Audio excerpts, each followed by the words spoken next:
Prince లో శ్రీరస్తు శుభమస్తు sale వైభవం Vaibhogam March 19 నుంచి ఏప్రిల్ 10 వరకు.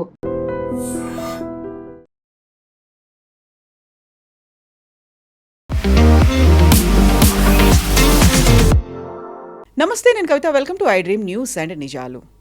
హార్ముజ్ జలసంధిని 48 గంటల్లోపు ఓపెన్ చేయాలి అంటూ ఒక డెడ్లైన్ని విధించిన డొనాల్డ్ ట్రంప్ ఎందుకని అంత సడన్గా 5 రోజుల బ్రేక్ అనేది కూడా అనౌన్స్ చేశారు. ఈ బ్రేక్ని ఇజ్రాయెల్ ఎందుకు యాక్సెప్ట్ చేయట్లేదు? ఇరాన్ నుంచే చర్చల ప్రతిపాదన వచ్చింది, డిస్కషన్స్ అవుతున్నాయని ట్రంప్ చెప్తున్నప్పుడు ఇరాన్ దాన్ని ఎందుకు కొట్టి పారేస్తోంది? యాక్చువల్గా అక్కడ ఏం జరుగుతోంది? డొనాల్డ్ ట్రంప్ ఎందుకని అంత సడన్గా 5 రోజుల బ్రేక్ అనేది అనౌన్స్ చేశారు? మనతో పాటుగా ఉన్నారు సీనియర్ జర్నలిస్ట్ సురేష్ కొచ్చతిల్ గారు. సార్ నమస్తే. నిన్న మనం మాట్లాడుకున్న దానికి ఈవినింగ్ కల్లా అంత సడన్ చేంజ్ ఎందుకని వచ్చింది? 48 గంటలు అన్నారు, ఒక డెడ్ లైన్ చెప్పారు, అయిపోయింది. తర్వాత 5 రోజుల బ్రేక్ అన్నారు. 5 రోజుల బ్రేక్ కూడా వన్ సైడెడ్గా వచ్చినట్టుంది. ఐదర్ ఇజ్రాయెల్ ఆర్ ఇరాన్ కూడా యాక్సెప్ట్ చేయట్లేదు. కవిత గారు, నిన్న మన ఛానల్ కాదు ఇంకో ఛానల్ మాట్లాడుతూ నేను తమాషగా చెప్పాను. యాక్చువల్లీ బై జోక్ కసే ట్రంప్ ఈ 45 గంటలు ఏమి ఉండదు, ఆయన పోస్ట్పోన్ చేస్తాడు చూడండి అని చెప్పాను. ఇప్పుడు వాళ్ళ క్లిప్ తీసుకొని ఆడుకుంటున్నారు, ఆయన ట్రోల్ చేస్తున్నారు వాళ్ళు. Typically that's what he did. 48 గంటలు అనేది కాదు, ఆయన డెఫినెట్గా దాన్ని పోస్ట్పోన్ చేస్తారని అందరికి తెలిసిందే. ఏంటిది? ఇది కాల్పుల విరమణ కాదు. ఓకే, ఆయన ఏమంటున్నా అంటే మేము మాట్లాడుతున్నాం, ఇరాన్తో మాట్లాడుతున్నాం. అది కూడా వాళ్ళు కాల్ చేసిండు, ఎవరు అని చెప్పట్లేదు. వాళ్ళు అంటే is it Oman, is it Turkey or is it మన ఈజిప్ట్? ఎందుకంటే పాకిస్తాన్ పేరు కూడా చెప్తున్నారు. పాకిస్తాన్ని లొకేషన్గా పెట్టుకున్నారు, ఎందుకంటే వీళ్ళు ఇటువైపు వెళ్ళలేరు. సౌదీ అరేబియా పైనుంచి ఓవర్ఫ్లై చేయనియరు ఇరానియన్ షిప్స్ని, ఇరానియన్ ఎయిర్క్రాఫ్ట్ని. ఇటువైపు వెళ్ళొచ్చు పాకిస్తాన్ వైపు. అది కూడా జరగలేదు, ఫిజికల్ మీటింగ్ జరగలేదు. ఫిజికల్ మీటింగ్ ట్రంపే చెప్పారు నిన్న, ఫిజికల్ మీటింగ్ జరగలేదు, we're speaking on the phone అని చెప్పారు. సో ఫస్ట్ స్టెప్ ఎవరిని కలిశారు, ఎవరితో మాట్లాడారు? జారెడ్ కుష్నర్, వాళ్ళ Trump son in law, and Steve Witkoff ఆయన పార్ట్నర్, బిజినెస్ పార్ట్నర్, వీళ్ళిద్దరూ మీట్ అయ్యారు, మాట్లాడారన్నారు. ఇరాన్ అన్నారు మేము ఎవరితో మాట్లాడలేదు. మీరు కూడా చూసుంటారు స్టేట్మెంట్ వాళ్ళది. ఈయన చెప్పిన తర్వాత గంట సేపట్లో అది వచ్చేసింది.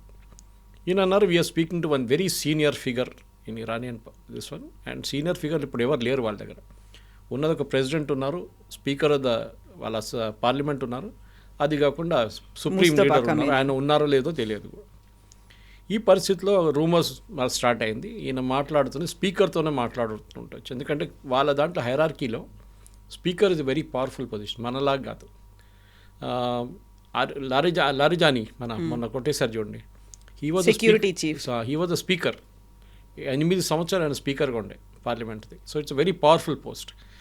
సో బహుశా ఈయనతో మాట్లాడుతున్నాను అనుకుంటే ఆయన కూడా డినే చేసాడు. ఇప్పుడు మళ్ళీ ఎవరితో మాట్లాడుతున్నారు, గోడతో మాట్లాడుతున్నారో అర్థం కావట్లేదు.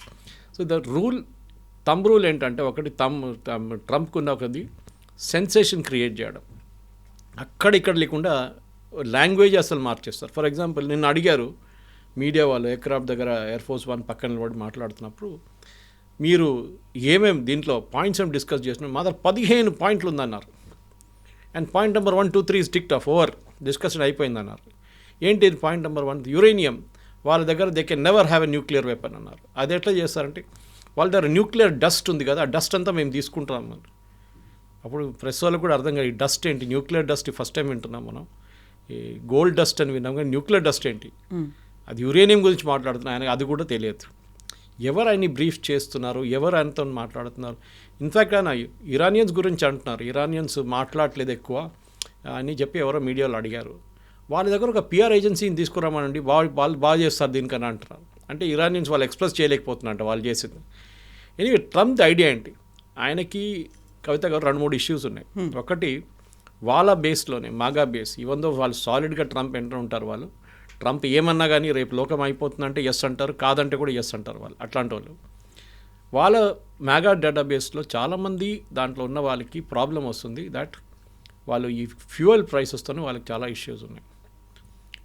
అమెరికాలో ఇప్పుడు gas prices is $4 for a gallon. Gallon is about 3.5 litres. Diesel $5 per gallon. 3 ఉండే 3 నుంచి 4 వెళ్ళింది, డీజిల్ ఏమో 3 నుంచి 5కి వెళ్ళింది. సో డెఫినెట్లీ దాని ఒక పుష్ బ్యాక్ ఉందండి. రెండవది, వాళ్ళ స్టాక్ మార్కెట్ పడిపోయింది. అన్నీ ప్రతి కంట్రీలో పడిపోయింది, మనది కూడా అంత సంగతి. Because we're not an island, మనం కూడా వాళ్ళతోనే రియాక్ట్ అవుతాం.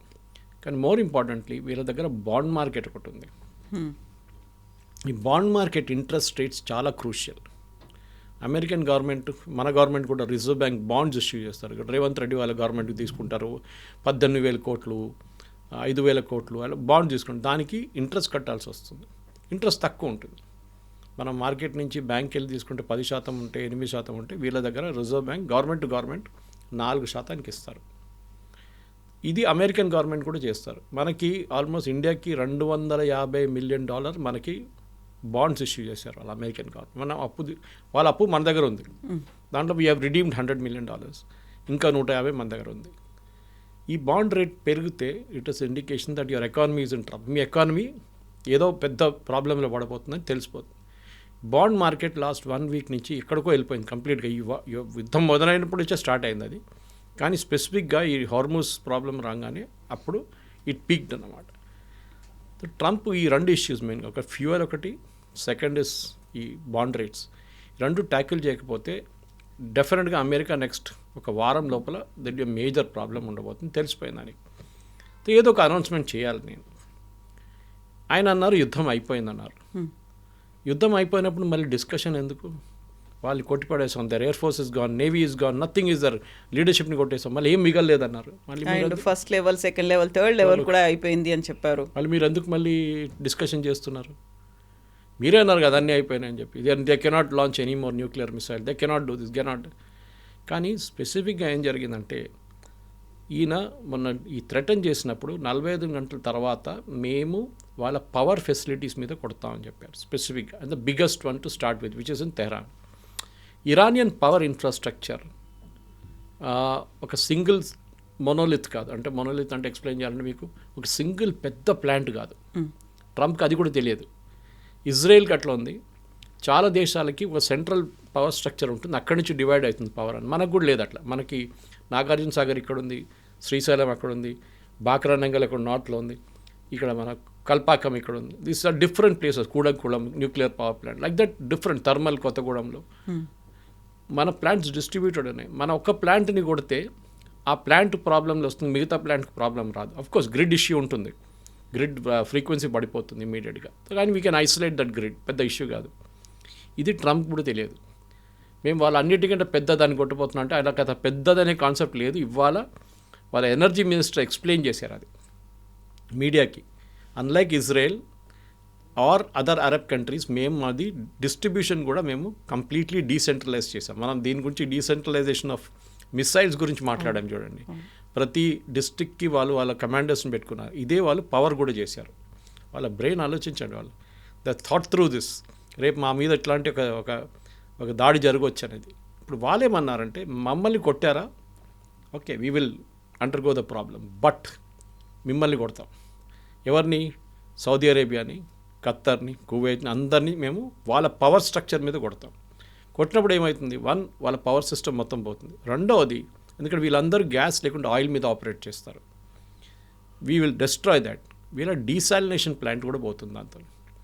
ఖత్తర్ లాంటి కంట్రీలో 100% వాళ్ళ నీళ్ళు, తాగే నీళ్ళ నుంచి వాళ్ళు పనికైనా యూజ్ చేసే నీళ్ళు కూడా, స్నానం చేయడం కూడా వాళ్ళు డీసాలినేషన్ ప్లాంట్ నుంచి వస్తున్న నీళ్ళు వాడుకుంటారు. సముద్రం నుంచి మార్చిన నీళ్ళు అవి. సీ నుంచి డీసాలినేషన్ సాల్ట్ తీసేసి ఆ ప్రాసెస్లో స్వీటన్ అప్ చేసి కొంచెం తీసుకొస్తుంది. వేరే సౌదీ అరేబియా 50%.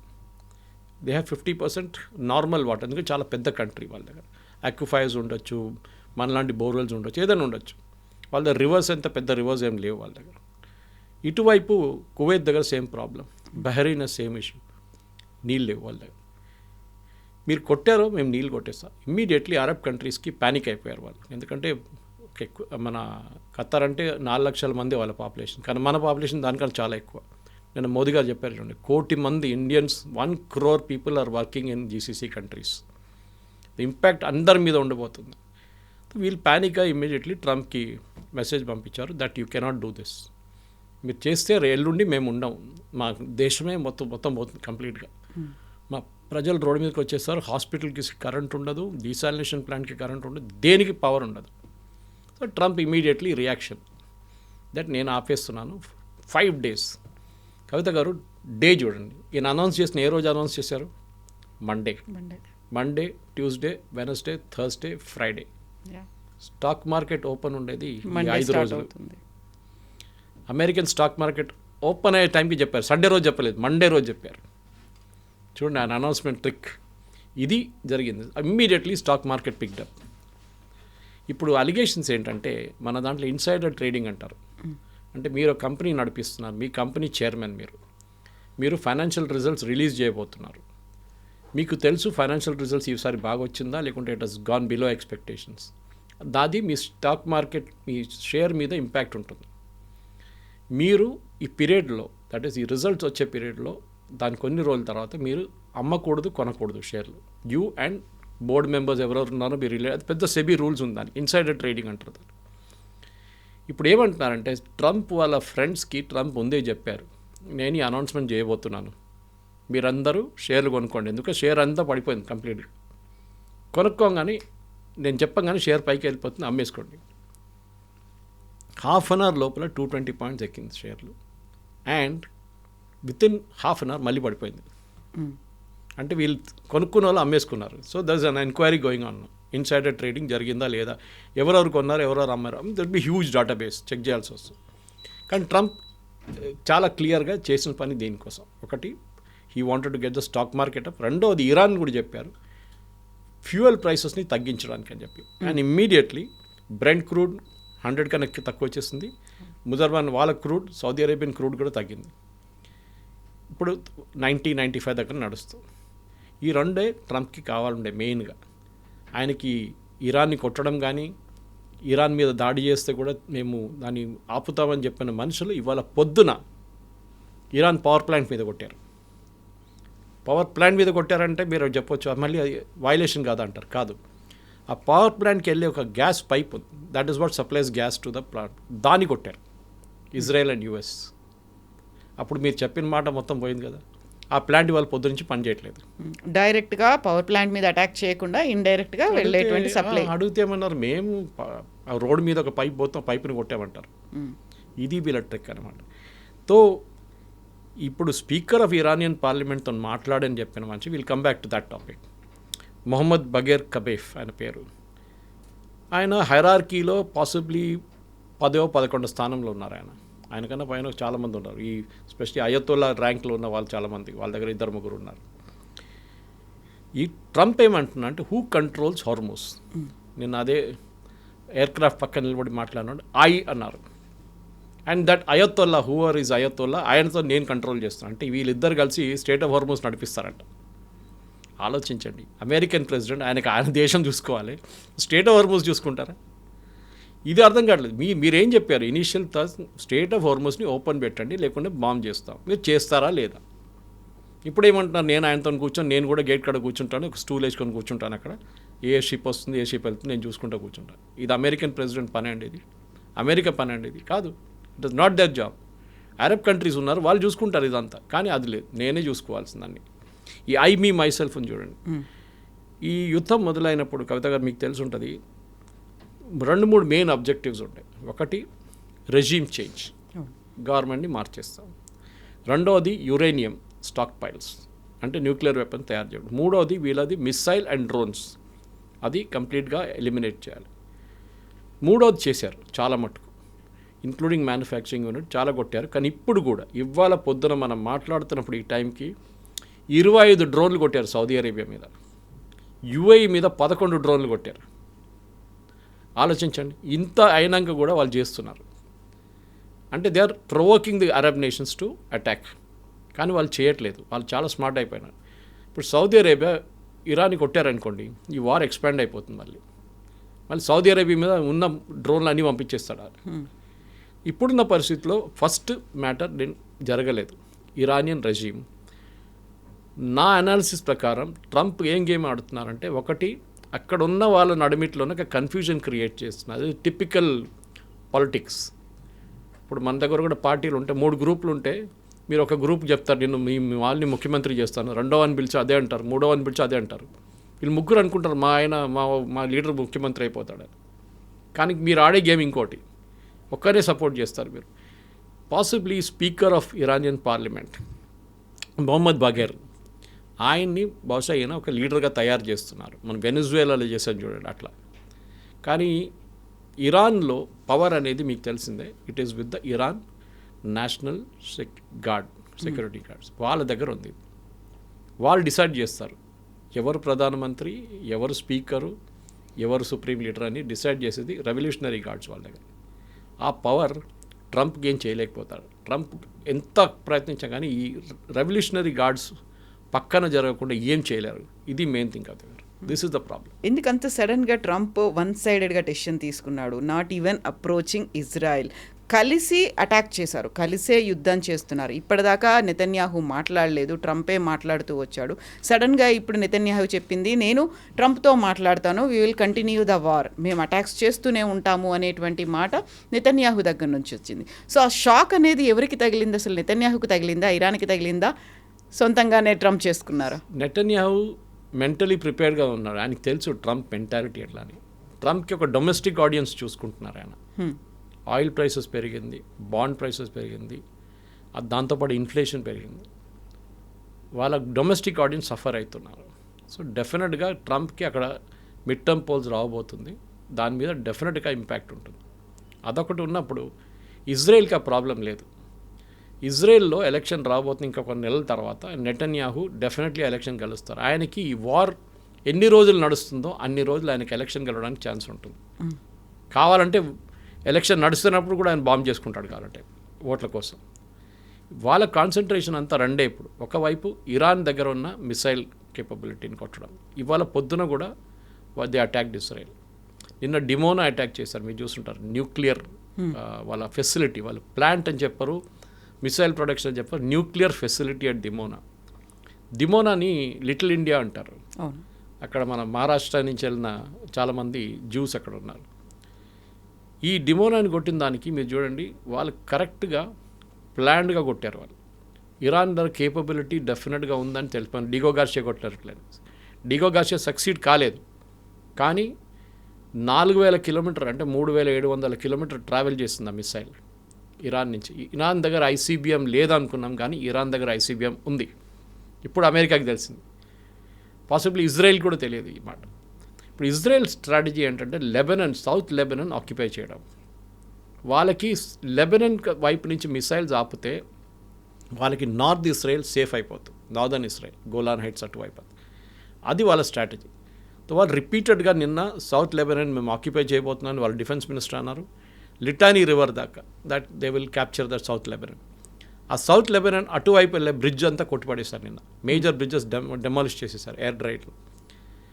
వాళ్ళ స్ట్రాటజీ అది ఆక్యుపై చేసుకుంటే వీళ్ళ మిసైల్స్ తగ్గిపోతుంది, వీళ్ళ రేంజ్ ఉండదు అని చెప్పేసి. కానీ అక్కడ కూడా మనం వీఆర్ మిస్టేకింగ్. ఎందుకంటే అక్కడ కూడా మొన్న ఒక ఎయిర్ స్ట్రైక్లో 4 Iranian revolutionary guards senior leaders అక్కడ చనిపోయారు లెబనన్లో. వాళ్ళు ఏం చేస్తున్నారు లెబనన్లో?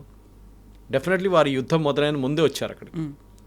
ఇన్ఫ్యాక్ట్ నస్రుల్లాని చంపినప్పుడు కూడా దాంతోపాటు అక్కడ కూడా 3 రెవల్యూషనరీ గార్డ్ చనిపోయారు. దానికన్నా ముందు ఒక సంవత్సరం ముందు ఒక పెద్ద డిప్లొమాటిక్ ఇన్సిడెంట్ జరిగింది. సిరియాలో ఉన్న ఒక ఇరానియన్ ఎంబసీ పక్కన ఒక బిల్డింగ్ మీద ఇజ్రాయెల్ బాంబు వేశారు. 4 రెవల్యూషనరీ గార్డ్ కమాండర్స్ చనిపోయారు. దాంట్లో పెద్ద ఇష్యూ చేశారు వీళ్ళు ఇరాన్. అది diplomatic thing, how did you bomb it, అది అని చెప్పి. సో ఇజ్రాయెల్ చెప్పారు మేమేం చేయాలి, అది that is not inside the compound, పక్కన ఉండే.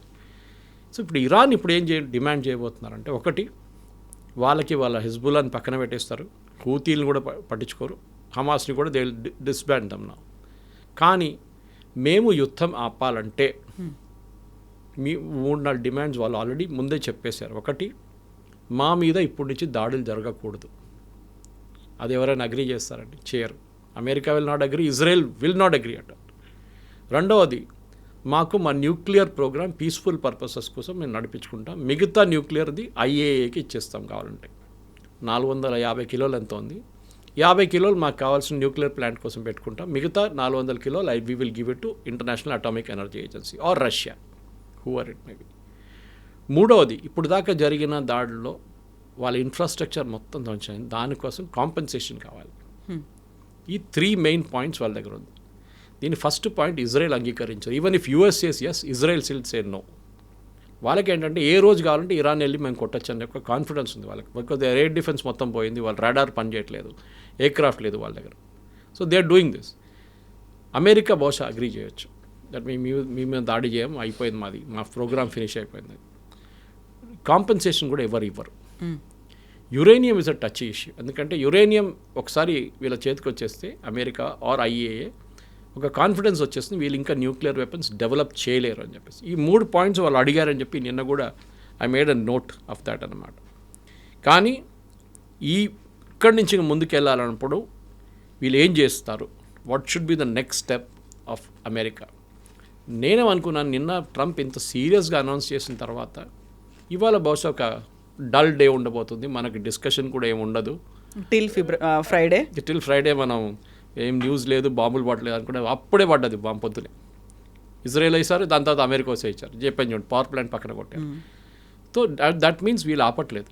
ట్రంప్ చెప్పిన మాట ట్రంప్కే వీళ్ళు ఆయనకే ఎవరు పట్టించుకోవట్లేదు. ఎందుకంటే వాళ్ళ ఆర్మీ, వాళ్ళ air force and their navy వాళ్ళు ఎవరు ఇప్పుడు ట్రంప్ని మాట వినట్లేనట్లున్నారు. ఎందుకంటే మెరీన్స్ని తీసుకొస్తున్నారు ఖర్గ్ ఐలాండ్ మీద దాడి చేయడానికి. మీరే అన్నారు హార్మూజ్ ఓపెన్ పెట్టండి, we will patrol it together అని చెప్పారు.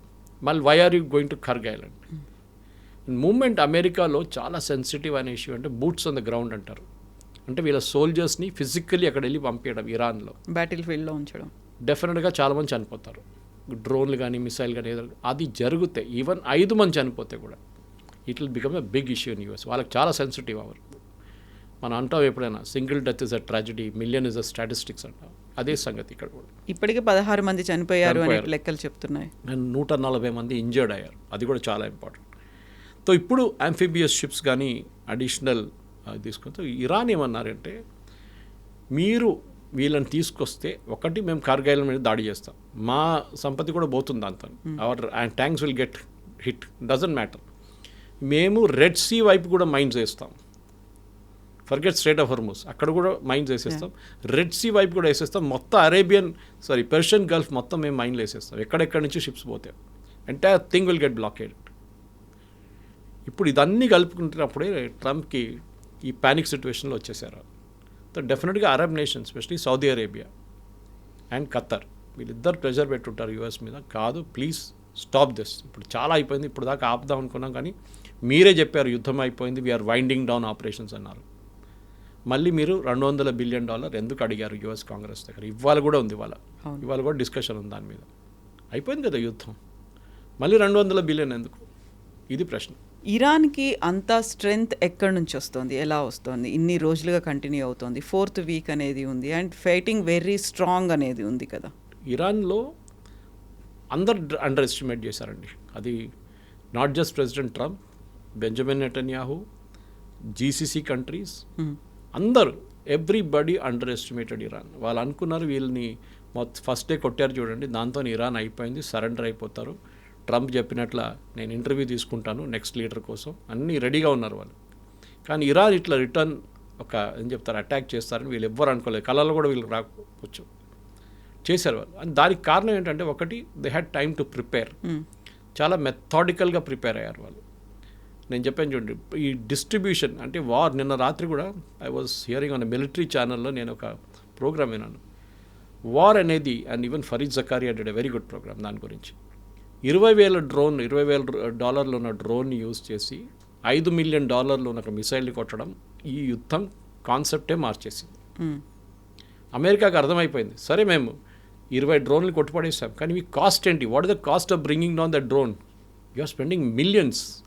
వాడికి ఏం పోయింది అంటే, ఒక $5 మిలియన్ ఉన్న ఒక మిసైల్కి యూ కెన్ బై 400 డ్రోన్స్. ఆలోచించండి ఎక్కడుంది. ఇరాన్ మాస్ ప్రొడ్యూస్ చేస్తారు. ఇప్పుడు నిన్న ఎవరో చూసాను, Indian army should have 1 lakh drones అంటున్నారు. రేపు పాకిస్తాన్ అటాక్ చేయండి, మన దగ్గర 1,00,000 డ్రోన్లు ఉండాలి, మనం పంపిస్తూనే ఉండాలి వాళ్ళ వైపు అంటున్నారు. లాజిక్ కరెక్ట్ అది. ఇప్పుడు యుక్రెయిన్లో చూస్తున్నారు మీరు, అందరూ అన్నారు రష్యా యుక్రెయిన్ వార్ ఇట్లానే ఇజ్రాయెల్ గాజా లాగా ఉంటుంది, 2 రోజులు అయిపోతుంది, 3 రోజులు ఫినిష్ చేసేస్తారు పుటిన్. 4 సంవత్సరాలు అయింది, 1,00,000 మంది ఇక్కడ చనిపోయారు, 1,00,000 మంది అక్కడ చనిపోయారు. Any result? No result. ఇప్పుడు కూడా యుక్రెయిన్ రష్యా మీద దాడులు చేస్తున్నారు, ఏది డ్రోన్స్ యూజ్ చేసి. రష్యా ఏం చేస్తున్నారు, ఇరాన్ ఇచ్చిన షహీద్ డ్రోన్స్ వాడుకుంటున్నారు, which is what they are using against Saudi Arabia and వాళ్ళ నేబర్స్ విత్ రింగ్. వార్ అనే కాన్సెప్ట్ కూడా దీంట్లో చాలా మటుకు అమెరికా ఒక అర్థం చేసుకున్నారు. మైట్ ఈస్ నాట్ రైట్ అంటే మీ దగ్గర పెద్ద షిప్లు, పెద్ద మిసైల్ సిస్టమ్స్, అది ఇది టామహాక్ పనికి రాదు. జెరాల్డ్ ఫోర్డ్లో లాండ్రీ రూమ్లో ఒక ఫైర్ వచ్చేది, అది అవుట్ ఆఫ్ యాక్షన్ అయిపోయింది, గాన్, ఫినిష్డ్. మీ దగ్గర ఉన్న F-35 బాంబర్ మీద ఇరాన్ స్టెల్త్ బాంబర్ మీద వాళ్ళు అటాక్ చేశారు. వాళ్ళ దగ్గర అంత పెద్ద యాంటీ ఎయిర్క్రాఫ్ట్ సిస్టమ్స్ లేదు. వాళ్ళ మిసైల్స్ ఉండొచ్చు, డ్రోన్స్ ఉండొచ్చు, కానీ యాంటీ ఎయిర్క్రాఫ్ట్ సిస్టమ్స్ ఎక్కడి నుంచి వచ్చింది? వాళ్ళ పాత చైనీస్ సిస్టమ్ ఉండొచ్చు, లేకుంటే రష్యన్. మీ దగ్గర F-35 suppose B stealth bomber, రాడార్లో కనిపించదు, వాళ్ళకి ఎట్లా కనిపించింది? This is going. అప్పుడు యుఎస్ అందరికన్నా ఇది వాళ్ళు అనుకున్నారు, మా దగ్గర ఉన్న technology, world's most powerful army, మా నేవీ పవర్ఫుల్ ఉంది, అన్నీ బాగానే ఉంది. కానీ ఇప్పుడు కూడా మీరు స్ట్రేట్ ఆఫ్ హార్మోస్, ఒక హైపోథెటికల్ సిచ్యువేషన్ తీసుకుందాం కవిత గారు. రేపు స్ట్రేట్ ఆఫ్ హార్మోస్ మేము ఓపెన్ చేయమని ఇరాన్ చెప్తున్నప్పుడు అమెరికా ఏం చేస్తారు? వాళ్ళు దాడి చేస్తారు వీళ్ళ మీద. మేము ఎస్కాట్ చేసి షిప్స్ని తీసుకెళ్తా అంటారు. Okay, great. తీసుకెళ్తున్నప్పుడు ఒక చిన్న బోట్ చాలు. మన దగ్గర ఈ ఇన్ఫ్లేటబుల్ బోట్స్ ఉంటుంది, యమహా మోటార్ పెట్టుకొని నడిపిస్తారు. అట్లాంటి ఒక మోటార్, ఇద్దరు కూర్చోవచ్చు, ముగ్గురు కూర్చోవచ్చు. దాంట్లో సూయిసైడ్గా యూజ్ చేసుకుంటారు. దాన్ని వెళ్ళి షిప్స్ని కొడతారు. ఒక్క షిప్ కొడితే చాలు, సైకలాజికల్ ఇంపాక్ట్ మిగతా అందరి మీద ఉంటుంది. అది it cannot move. Strait of Hormuz open చేయాలంటే Iran should agree first. Iran చెప్పాలి, ఎస్ వీ విల్. దీనికి నెగోసియేషన్స్ అంటారు. ఇది నెగోసియేషన్ చేయాల్సిన పని చేసేటోళ్ళు ఎవరు కనిపించట్లేదు. స్టీవ్ విట్కాఫ్ అండ్ యారెడ్ కుష్నర్కి ఏం పొలిటికల్ ఎక్స్పీరియన్స్ ఉంది? ఏం లేదు. వీళ్ళు ఒకడైతే one fellow is brother, son in law, అదర్గా ఇస్ బిజినెస్ పార్ట్నర్ రియల్ ఎస్టేట్లో. ఆ రియల్ ఎస్టేట్ తోటి నెగోషియేట్ చేస్తున్నారు. దీనికి కావాల్సింది ప్రొఫెషనల్ కావాలి, కూర్చొని కంప్లీట్గా నెగోషియేట్ చేసి. పాత దాంట్లో సిస్టమ్ జాన్ బోల్టన్ వాళ్ళ దగ్గర చాలామంది ఉన్నారు అట్లాంటి ఎక్స్పీరియన్స్ పీపుల్, కానీ వాళ్ళు ఎవరు ఇప్పుడు ముందుకు రారు. ఎందుకంటే ఈ ట్రంప్ బిహేవియర్ చూసి వాళ్ళు భయపడుతున్నారు. ఒక్కరోజు ఏదో అంటాడు, నెక్స్ట్ డే ఇంకోది అంటాడు. They cannot do like that. Negotiations అన్ని చాలా కేర్ఫుల్గా చేయాల్సి వస్తుంది.